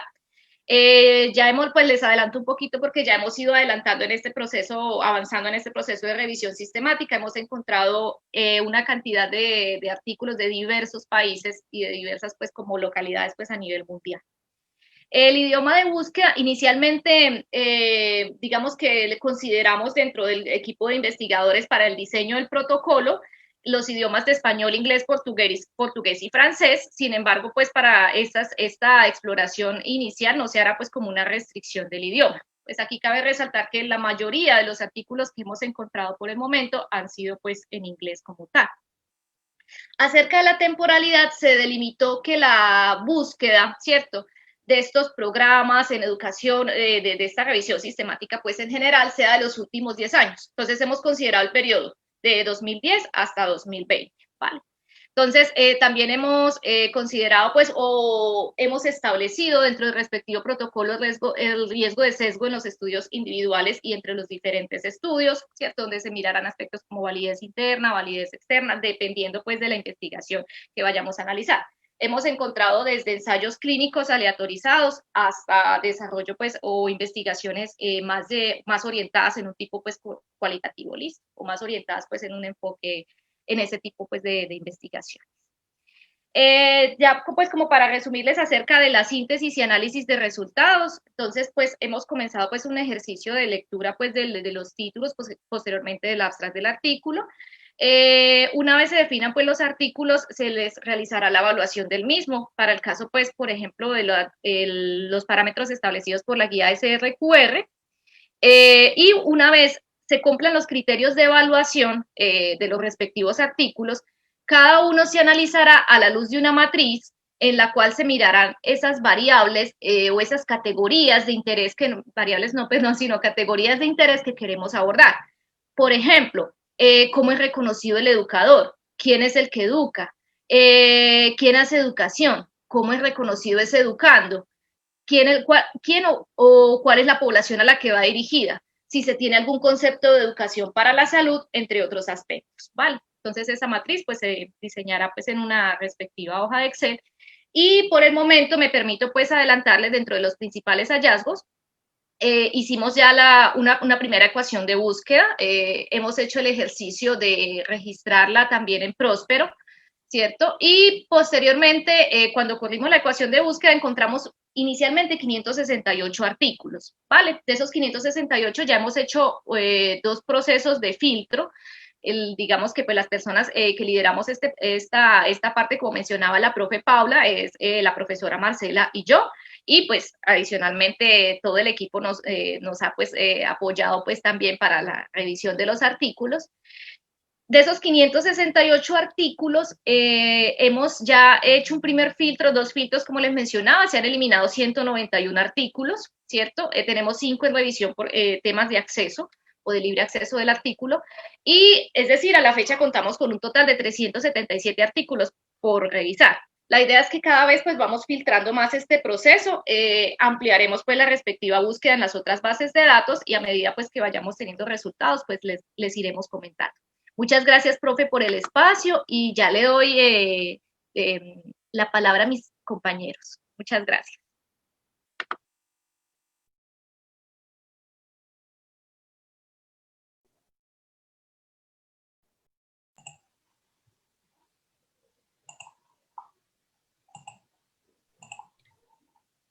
Listo, buenos días. ¿Me escuchan? Sí, Eli, muy buenos días. Adelante, gracias a Camila y te escuchamos. Listo. Bueno, muchas gracias a Camila por su presentación. Ahora yo les voy a hablar, mi nombre es Elizabeth Vela Franco, les voy a hablar acerca de las sistematizaciones de experiencias, que hace parte del segundo objetivo de este proyecto, que se titula como comprender el proceso de educación de los pacientes que asisten al programa de educación de la diabetes en el hospital, con la intención de fortalecer este programa. El proyecto, bueno, esta parte de sistematización de experiencias está pues como o sea, el proyecto tiene todo su equipo, pero cada uno de los objetivos tiene como sus subgrupos, ¿cierto? Entonces, en este grupito está liderado por el profe Fernando Peñaranda, una enfermera que es Luz Estela Pineda, enfermera del hospital, Florenita Parcúa, que es gerente en sistemas de información en salud, y nuestra joven investigadora Manuela Mazo, que es estudiante de pedagogía.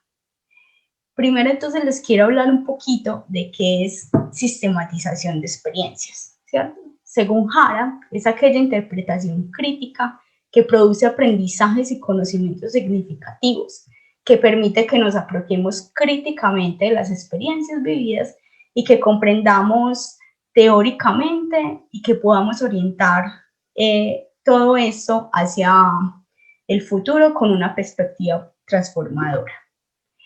Ya el objetivo como tal de la sistematización de experiencia es conocer el proceso educativo del programa de educación en diabetes del hospital. Para definir entonces el propósito de la sistematización de experiencias, nos hicimos entonces unas preguntas a las cuales pues le dimos su respectiva respuesta. Entonces decimos, ¿para qué se va a sistematizar? Entonces, para comprender esa educación para la salud en personas con diabetes, poder reconocer sus diferencias, las corrientes pedagógicas, las influencias teóricas, las prácticas educativas que son muy importantes, y para que esto pueda contribuir a mejorar las experiencias entonces del programa. También nos preguntamos por qué se va a sistematizar, porque creemos que la experiencia que tiene entonces el programa con más de 40 años, lo vemos como una oportunidad, ¿cierto? Para que las personas con diabetes que pertenecen a los programas y los educadores en salud puedan reflexionar sobre las prácticas educativas, su metodología y también los aspectos didácticos y pedagógicos. También nos preguntamos qué se va a sistematizar. Se van a sistematizar entonces las experiencias vividas del proceso educativo que nos compartan los participantes desde el acercamiento que tuvieron o que tienen con el programa. En cuanto a la metodología, entonces tenemos la revisión, hicimos una revisión documental acerca de todo lo que consiste pues la sistematización de experiencias, de la mano pues del profe Fernando. Cabe resaltar también que dentro de la metodología, lo que es el análisis de contenidos y las entrevistas son nuestro pues, principal insumo para realizar la sistematización de experiencias. Sin embargo, pues para dar inicio a estas dos etapas, ¿cierto? Entonces tuvimos en cuenta unas preguntas pedagógicas. En estas preguntas pedagógicas, entonces tenemos, por ejemplo, a quién se va a enseñar, quién enseña, dónde se enseña, para qué enseña, por qué se enseña, qué se enseña, cómo se enseña, los tiempos, las evaluaciones, en fin, los reconocimientos y también muy importante la relación entre el educador y el educando. Entonces ya después de que hicimos estas preguntas pedagógicas y de las cuales salieron pues unas categorías, empezamos entonces a realizar el análisis de contenido, donde pues con revisamos algunas documentaciones del hospital, como folletos, guías, manuales, presentaciones del programa. Y gracias a esta revisión que hicimos, logramos conocer un poco sobre la historia del hospital. Y también logramos identificar los programas que conforman la educación en diabetes del hospital, los cuales eran tres. El primero era un programa de educación, control y seguimiento del niño con diabetes, también un programa de grupo de apoyo para jóvenes y un programa de educación para adultos. Entonces ya para que podamos pues como complementar ese análisis de contenido, entra entonces allí las entrevistas. En las entrevistas, entonces lo que queríamos era, pues lo que buscábamos era como reconocer las voces de los pacientes, también del acompañante y de los educadores en salud.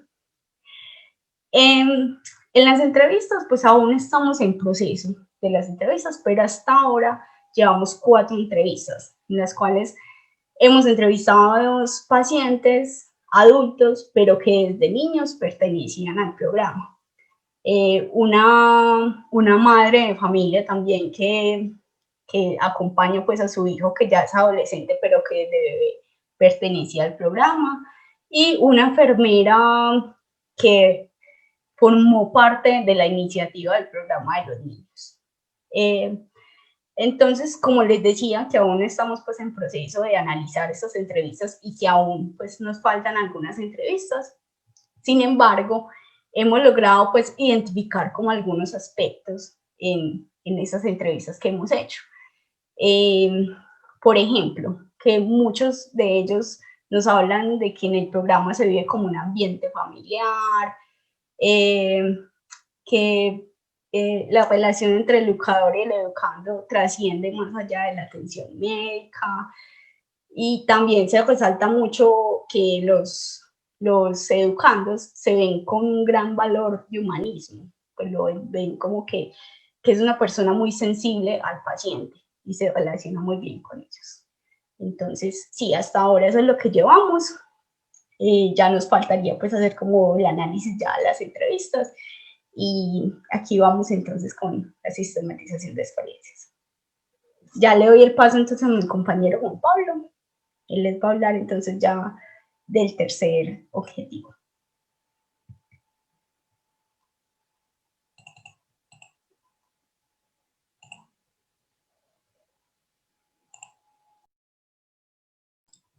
Bueno, muchísimas gracias, Elizabeth, por el espacio. También quiero agradecer a Camila y a la profe Paula pues por su acogida y por todo lo que nos han enseñado el día de hoy.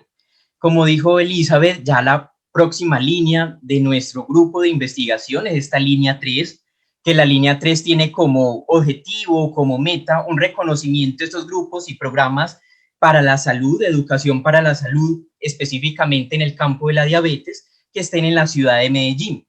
Entonces nos hemos planteado como objetivo principal realizar una primera aproximación a realizar un reconocimiento de los grupos y programas educativos en la ciudad de Medellín dirigidos a pacientes con diabetes, con el ánimo de reconocer los actores compartir las experiencias, los conocimientos, los retos y los aprendizajes que estos grupos de educación nos puedan transmitir y entre todos lograr establecer una red de conocimientos y una red de estrategias que nos permitan evaluar estos programas educativos en pro a la mejoría de la calidad de vida de los pacientes.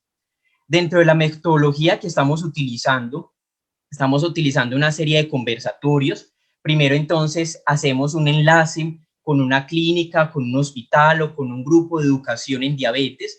Le mandamos o le enviamos la invitación. Ellos, entonces, comedidamente y de manera amable nos aceptan la invitación a participar de los conversatorios y a raíz de toda la contingencia sanitaria que estamos viviendo a través del COVID-19, pues hemos programado esos conversatorios a manera virtual por medio de plataforma, por medio de Google Meet, y lo hemos estado desarrollando de esa manera. Conversatorios que normalmente han tenido una muy buena acogida, aproximadamente de una hora, hora y media, donde estamos discutiendo unos temas que más adelante les voy a comentar, y estos programas o estos hospitales nos cuentan sus experiencias, nos cuentan sus percepciones, nos cuentan su historia, su trayectoria, y vamos armando como una especie de discusión con el ánimo de avanzar a profundidad en el reconocimiento de estos grupos. Dentro de los avances que hemos tenido a lo largo de este semestre académico en esta línea de trabajo, hemos establecido un enlace, una conexión con 2 centros de referencia. Estos 2 centros de referencia es un hospital y una clínica de la ciudad de Medellín. Específicamente hemos estado en un conversatorio con el grupo de educación en diabetes del Hospital Pablo Tobón Uribe y también de la Clínica Integral de Diabetes. Ellos muy amablemente nos han aceptado la invitación a participar de los conversatorios y hemos tenido muy buena acogida de parte de los directores de sus programas.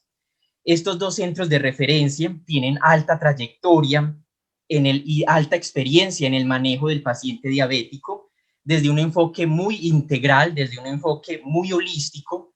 También tienen alta trayectoria en la parte de investigación, en la parte tecnológica, y esto lo hace entonces que sean unos centros de referencia para el manejo de la patología diabética. Cuando tenemos los conversatorios, para recoger esa información de estos conversatorios, para que no se nos pierda nada y poder hacer unos análisis posteriores, nuestra estudiante de pedagogía, que es joven investigadora, Manuela Mazo, nos ha desarrollado un instrumento muy bien elaborado para poder recolectar toda la información y poderla sistematizar más adelante con el ánimo de que no perdamos ningún enfoque y poderlo entonces analizar en pasos posteriores. También entonces a la hora de realizar los conversatorios hemos predefinido unos contenidos. Esos contenidos nos sirven como una línea de base, como una línea estratégica para tener una ruta de trabajo a la hora de planear el conversatorio con los diferentes centros de referencia. En el contenido entonces conversamos sobre los objetivos del proceso de educación para pacientes diabéticos, cuál es la estrategia y los diferentes contenidos pedagógicos que el programa de educación establece o está trabajando con sus pacientes, cuáles son los diferentes logros que se han alcanzado durante toda la trayectoria y durante toda la historia del programa de educación. A través también miramos cuáles son los beneficios que han recibido los pacientes con diabetes al pertenecer y al integrarse al programa educativo. También conversamos sobre algunas dificultades que ellos evidencian, sobre todo en nuestro país, en nuestro territorio, a la hora de implementar un programa de educación en diabetes y cuáles son esas necesidades futuras que como programas de educación evalúan y evidencian para mejoras posteriores para que los pacientes se vean totalmente beneficiarios con las estrategias educativas. A nivel de síntesis preliminar, hemos podido evaluar cómo los programas educativos hoy en día ya tienen una mirada más integral, y una mirada más integral se refleja en el uso de que no solamente entonces es la enfermedad, sino que también es la esfera mental, la esfera entonces todo ese contexto social del paciente. Entonces podemos ver cómo los programas educativos ya albergan los endocrinólogos, los pediatras, la parte psicológica, la parte nutricional, el químico farmacéutico para establecer las buenas líneas de tratamiento. y cómo todo esto se abarca en un programa integral de diabetes que mira tanto el contexto personal del paciente en su patología diabética, pero también el contexto social y el contexto familiar para que el programa educativo sea exitoso y pueda tener entonces el paciente adherencia al tratamiento y sobre todo adherencia al programa educativo y no vaya entonces de pronto a tener una pérdida de estos pacientes a lo largo del seguimiento. Como resultados esperados, queremos seguir invitando a otros grupos de educación para la salud en diabetes de otras clínicas, de otros hospitales de la ciudad, para que se unan a estos conversatorios. Luego, entonces, realizar una especie de conversatorios más grupales, donde podamos compartir entre todos estos grupos de educación de la ciudad las diferentes experiencias y posteriormente, entonces, establecer mejoras, establecer estos objetivos, estos logros que ellos han evaluado con el fin de mejorar la calidad de vida de los pacientes desde las diferentes manifestaciones de la enfermedad diabética, tipo 1, tipo 2, entre otras, y así poder entonces, en unos resultados más a futuro, poder establecer una serie de publicaciones de manuscritos que como evidencia científica, para evidencia de la literatura, puedan servir para otros grupos de educación, no solo en la ciudad, sino también a nivel nacional o internacional, que cojan, que se adhieran a esas recomendaciones, a nuestras experiencias que hemos vivido, con el fin y el ánimo siempre de mejorar y hacer un reconocimiento de los pacientes y mejorar su calidad y su entorno de vida. Entonces, esto era como lo que les queríamos mostrar sobre la línea 3 de investigación y nuevamente agradecer a los grupos que se nos han unido, el grupo de educación del Paulo Tobón, de la clínica CLID, que muy amablemente nos han aceptado la invitación, y nuevamente agradecer a Camila y a Elizabeth y a la doctora Paula por su acogida en el grupo de educación para la salud y por todos los aprendizajes el día de hoy. Muchísimas gracias. Muchísimas gracias, Juan Pablo. Muchas gracias a todos por todo este compromiso y por contarnos un poco las experiencias que hemos venido construyendo. Realmente, gracias a todo el equipo. Es un equipo muy interesante. Yo les invito entonces en este momento a que activemos cámaras y tratemos de aprovechar los últimos minutos que nos quedan para que conversemos con el doctor Diego, con el profesor Fernando Peñaranda, con este equipo, y yo creo que surgen una cantidad de interrogantes. También, por favor, si hay alguien del público, sabemos que de pronto hay personas conectadas desde Facebook Live, de pronto si ocurre alguna pregunta, le pido el favor a Fabián que nos ayude a redirigirlas. Si no, las personas que se encuentran conectados, hay un espacio de QAA, bueno, es un question and answers. Ahí pueden escribir sus preguntas y vamos a tratar también de estar atentos a ellas en caso de que ustedes quieran hacerle preguntas a nuestros conferencistas. Bueno, muchas gracias. Dice Fabián que inicialmente quiere hacer 2 preguntas. Si quieres, Fabián, por favor, entonces cuéntanos las 2 preguntas que tienes en este momento mientras las personas van haciendo algún tipo bueno, por aquí ya las has escrito. Gracias, Fabián. Entonces, dicen, hay 2 preguntas inicialmente. Sí, perfecto. Mil gracias. Entonces, gracias a las personas que nos están escuchando desde Facebook. Hay una pregunta, digamos, son 2 preguntas. Una de ellas es, ¿cuáles son los retos y aportes que desde la educación en salud se pueden hacer para el abordaje de problemas en salud? Esa es la primera. Y la segunda sería, ¿cómo entender la educación en salud actualmente como enfoque, estrategia o herramienta? Bueno, entonces con estas 2 preguntas iniciamos la conversación y de alguna manera cualquiera que ustedes también tengan, si el doctor Diego o el doctor Fernando tienen preguntas para el grupo, las podemos ir dinamizando. Entonces, si quieren, empezamos por la primera, retos y aportes desde la educación para la salud en el abordaje de los problemas de salud. ¿Alguien quiere comenzar?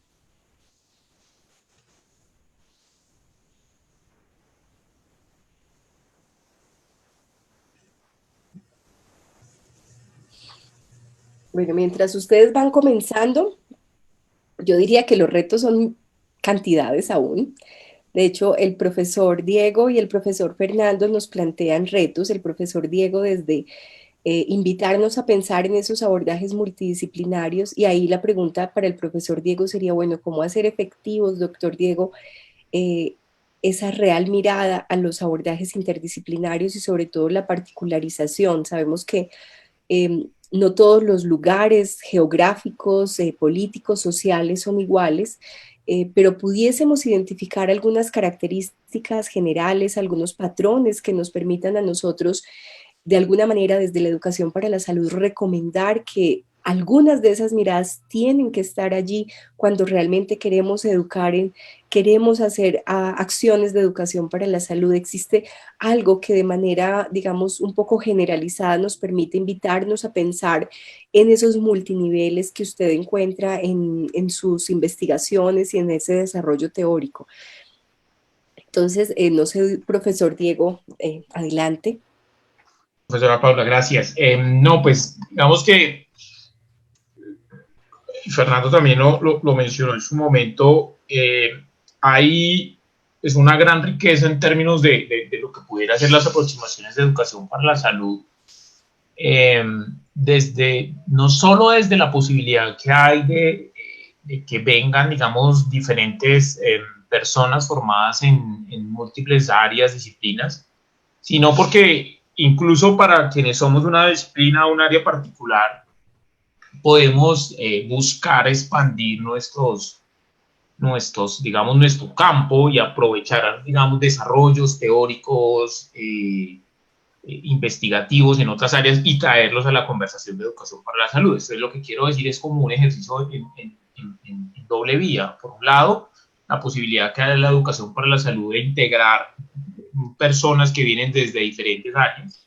Creo que con todo el recorrido que se ha hecho y todo lo que ustedes han venido trabajando en el grupo quedó supremamente claro, desde las personas, desde la psicología, desde la enfermería, desde el trabajo social, obviamente personas desde todas las áreas, digamos, ya más específicas de la salud, adicionales a las que mencioné, etcétera, etcétera. O sea, entonces, uno es esa conversación entre todas esas áreas, pero también la conversación que incluso uno, como persona en un área en particular, puede hacer recogiendo insumos de las otras áreas. Entonces, creo que es como en esa doble vía. Yo como educador para la salud, por ejemplo, tengo, al menos desde la perspectiva que estaba intentando plantear, la obligación de reconocer, por ejemplo, qué pasa en lo político, qué pasa en lo económico, qué pasa en lo social, y no puramente, digamos, en aspectos que yo pueda considerar son muy específicos de la educación para la salud. De hecho, creo más bien que la educación para la salud obliga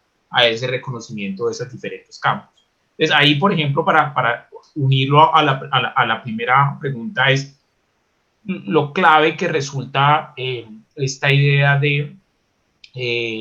o más bien, ese es uno de los grandes retos, ser capaces de podernos entender con diferentes disciplinas, pero además ser capaces, yo en lo personal, de reconocer los desarrollos de otras disciplinas. Ese es, digamos, un gran desafío que creo que tenemos para construir, digamos, una educación para la salud que en últimas termine siendo, como lo hemos dicho, más compleja, más abarcativa, más amplia, y que responda, por ejemplo, o ayude a entender esas particularidades de un paciente. Ustedes, por ejemplo, lo señalan también, porque son las particularidades que vemos en un paciente muchas veces, pero también las que vemos en un contexto. ¿Sí? Un poco si me devuelvo a la interpretación, a la definición que trataba de poner al inicio, es que el reto que tenemos, digamos, adicional, es que nos interesa una persona en particular, pero toda una sociedad también. Entonces, eso pues implica unos desafíos enormes.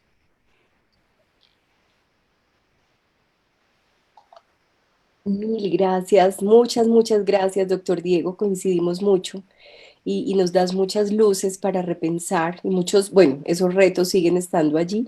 No sé si alguien más del público, de este auditorio de panelistas, quiere hacer alguna intervención adicional respecto a la pregunta.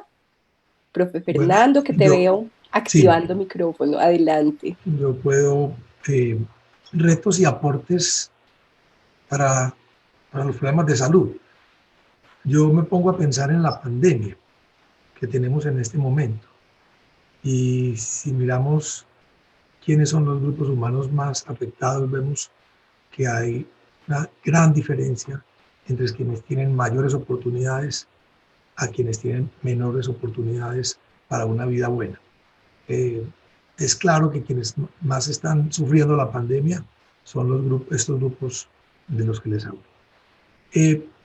Es clarísimo que la información no es suficiente. Estamos inundados, más bien, tenemos más bien exceso de información. La información no es suficiente. Es necesaria, pero no es suficiente. El segundo punto que quisiera plantear es que no es un asunto de cambiar comportamientos solamente. Claro, sí, necesitamos que se usen más las máscaras, el tapabocas, el distanciamiento social, etc.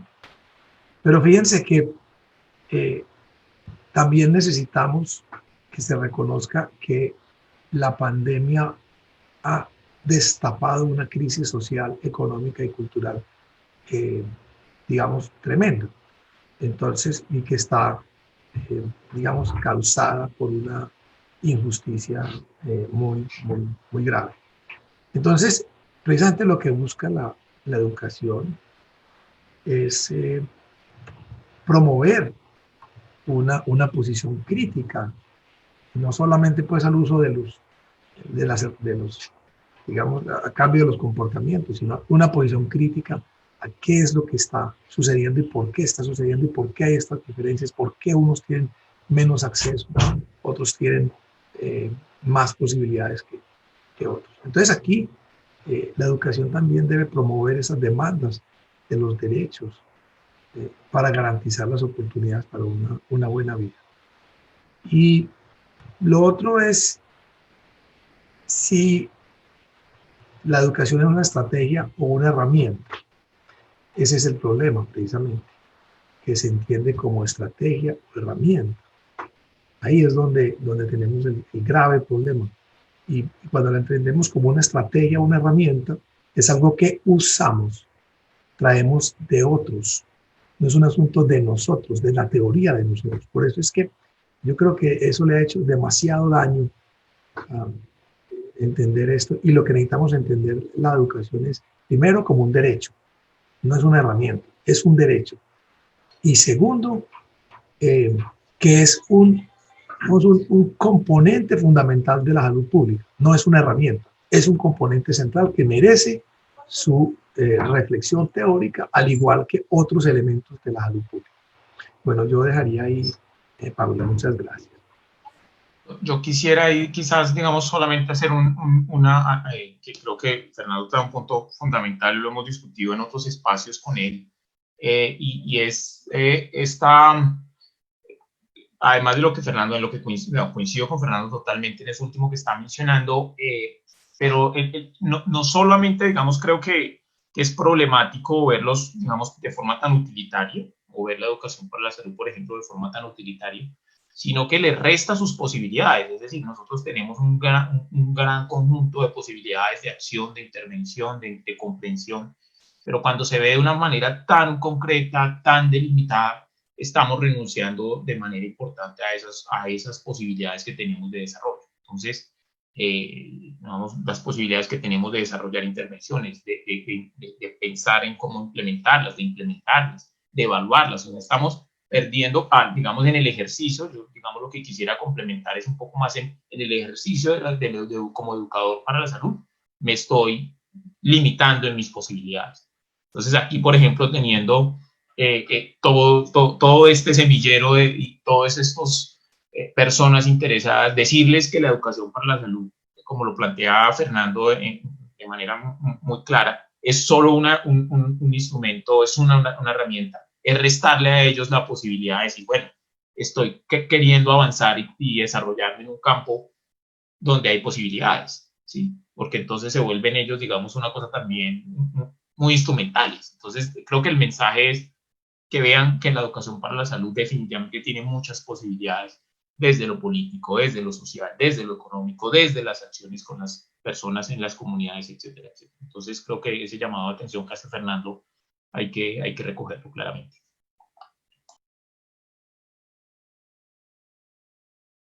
Muchísimas gracias. ¿Algún otro comentario, compañeros? Camila, Juan Pablo, Elizabeth.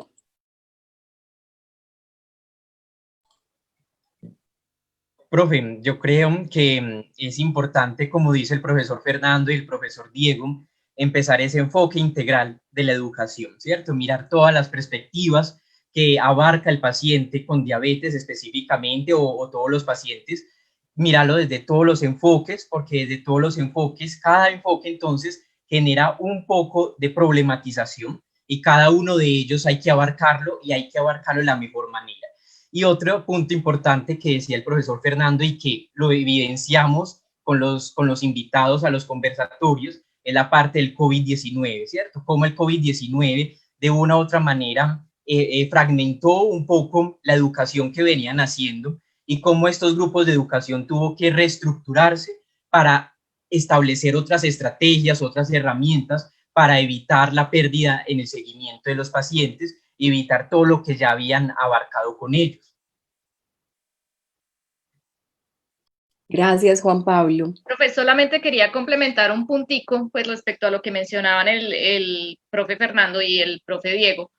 Y es acerca de que pues parte de nuestro propósito con el estudio que estamos desarrollando pues en este momento, ¿cierto? Entonces, a grandes rasgos, pues lo que hemos hallado por ahora dentro de la revisión sistemática, ¿cierto? La revisión de los artículos que hemos hecho pues en esta fase inicial, han dado cuenta de ese, digamos, o de esa manera de abordar la educación para la salud como estrategia y como herramienta, ¿cierto? Entonces, como que, bueno, hay un ensayo clínico, pero entonces vemos la parte de la educación para la salud, la mencionamos como, sí, es importante.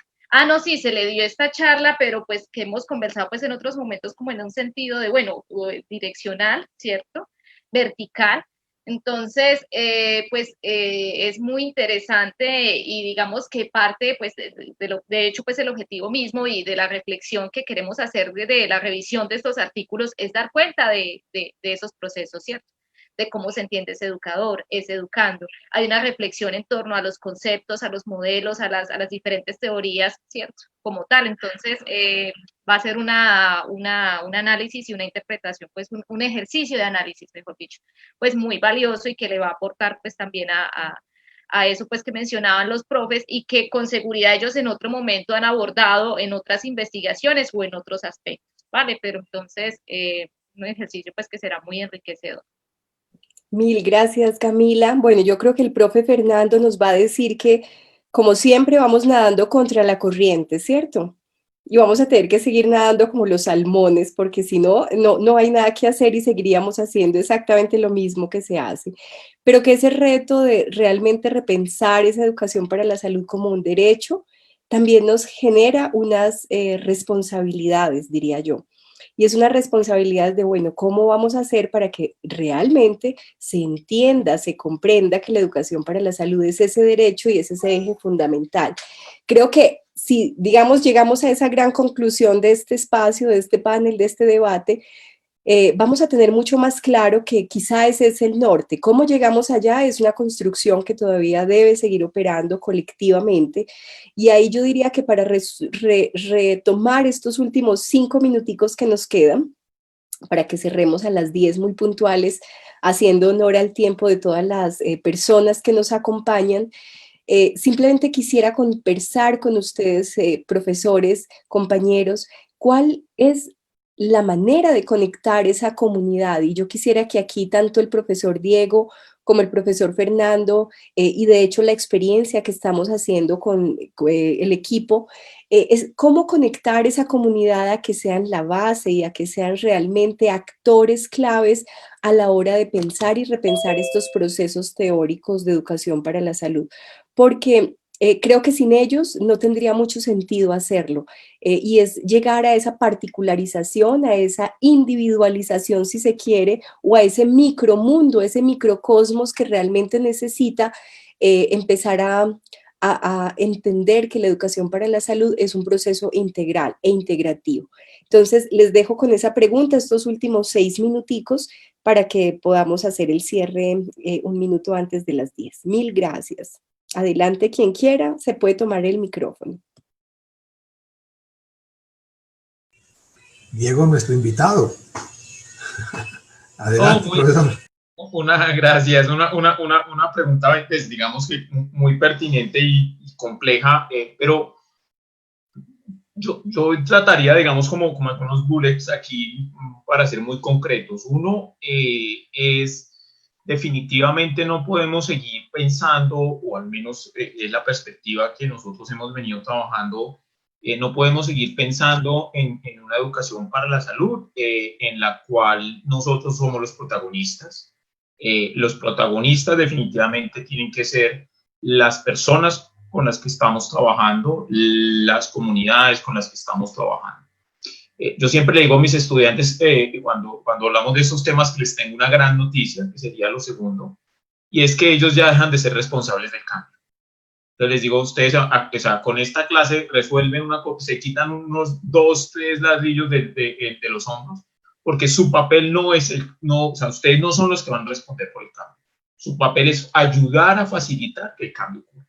El cambio, los procesos tienen que darse en las personas, en los grupos, en las familias, en las comunidades. Ustedes tienen que ayudar a propiciar esas condiciones para el cambio, pero no es su responsabilidad. Yo creo que el tercer elemento en ese sentido es que creo que no podemos perder de vista lo que yo considero como uno de los grandes activos de la educación para la salud, y es trabajar en la agencia y en la autonomía de las personas y de las sociedades. ¿Sí? O sea, que eso no lo podemos perder.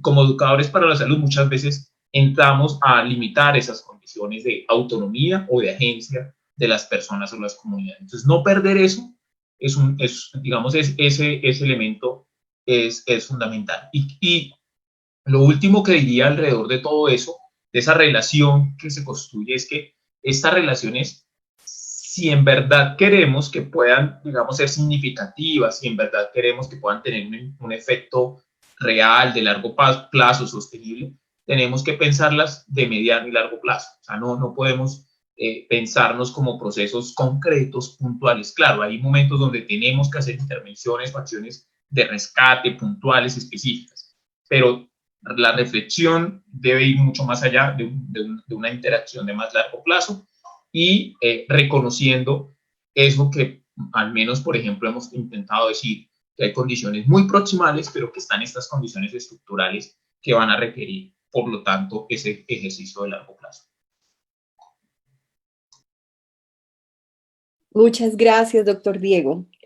Hemos tomado atenta nota de esas muy buenas recomendaciones. Profesor Fernando, si quieres, para que hagamos entonces un cierre, no nos quedan sino unos 3 minutitos. Y ya no hay mucho tiempo, de todas maneras, no, dar las gracias por este espacio,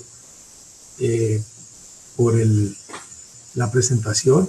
De todas maneras, sí es clave la pregunta que traes del trabajo comunitario y del trabajo con las personas. Ese podríamos dejarlo para otra sesión, porque es un campo muy importante, y yo creo que es un campo que ahora en la pandemia se ve la necesidad de ese trabajo que no hemos desarrollado en este país y que necesitaríamos fortalecer. Es una pregunta muy, muy importante que requiere más de 2 minutos. Entonces, despedirme de todos y muchas gracias a todos por la participación. Gracias, profesora Paula. Gracias a ustedes, profesores Juan Pablo, Elizabeth, Camila. ¿Algunas palabras finales para despedirnos? No, profe, muchísimas gracias, y esperamos que pues se presenten más espacios pues más adelante para que podamos seguir pues como abordando este tema que con toda seguridad pues nos dará para muchas otras oportunidades. Entonces, maravilloso contar con la compañía de los profes, y que sean pues muchos espacios más que nos permitan nutrir este ejercicio de reflexión. No, profe, pues solo queda entonces agradecer por este espacio, y la invitación es a que sigamos explorando acerca de la educación en salud. Es un ámbito muy, muy bueno, que yo desde mi pregrado, como mi trabajo de grado, exploré, y de verdad que la invitación pues ahorita a los estudiantes que nos están viendo a que trabajen en ello, que es muy bueno. Muchas gracias, profe, muchas gracias al doctor Diego por aceptar la invitación, al profe Fernando y a todos los asistentes, y como dice Elizabeth, es un llamado, una invitación a pensar en la educación para la salud como beneficio de los pacientes y de toda la sociedad. Muchísimas gracias. Bueno, un abrazo para todos, de verdad sinceros agradecimientos, ha sido un honor compartir este momento que siempre será corto con los profesores Diego Lucumí, profesor Fernando Peñaranda y con todo este equipo de jóvenes comprometidos del proyecto Educación para la Salud en Pacientes con Diabetes. De verdad, gracias también a todos los asistentes, a quienes nos acompañaron y a quienes siguen de cerca todos los desarrollos de la red de enfermedades crónicas de la Universidad de Antioquia. Filial de AMNET, la Red Internacional de Enfermedades Crónicas de las Américas.